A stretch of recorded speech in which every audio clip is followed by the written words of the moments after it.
Social learning in the classroom. Albert Bandura, the founder of social learning theory, agrees with behaviorist learning theories like those of classical and operant conditioning. Yet he included two important ideas: meditating processes that occur between stimuli and responses, and the fact that behavior is learned from one's environment through observational learning. Social learning was initially outlined and talked about by Albert Bandura. He notes that people learn from one another via observations and imitations. He began to conduct studies testing people's behaviors via social observations. The most famous of the experiments was the Bobo doll experiment. There are many different variations of the experiment, but there are two studies that are the most notable. The first study had children watch adults act and play aggressively with the Bobo doll. When it was the children's turn to play, they behaved aggressively towards the doll. The second study also had children watch adults play with the Bobo doll. This time the adults behaved kindly to the doll. When the children got the chance to play with the doll, they also played nicely to the doll. This theory shows that people learn from one another by observation, imitation, and modeling.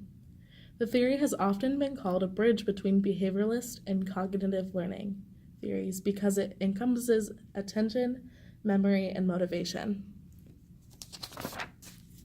Social learning is beneficial for social and vocal learners, and it is also helpful for students to learn how to work effectively with others. There are several steps to using social learning in the classroom. Step 1 is to have a series of rewards for specific actions in class, such as pieces of candy or bonus points on exams or quizzes. Step 2 is to design specific ways for those students to earn these rewards and to reward students individually as well as an entire group. Step 3 is to make sure the atmosphere in the classroom is an encouraging and positive one. Praise students regularly and be sure to react positively to student comments and questions.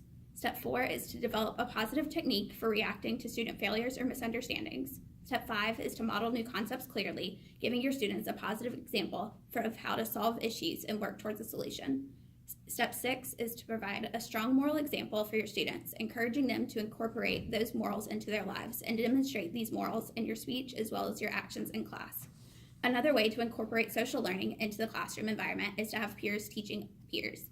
In order to model behavior, learners must retain what they have observed, and instead of having large group lectures, split students into teams, and then have each student attend different discussions and then return to their teammates to teach their topic to one another. Thank you guys for watching, and we hope you learned something about social learning.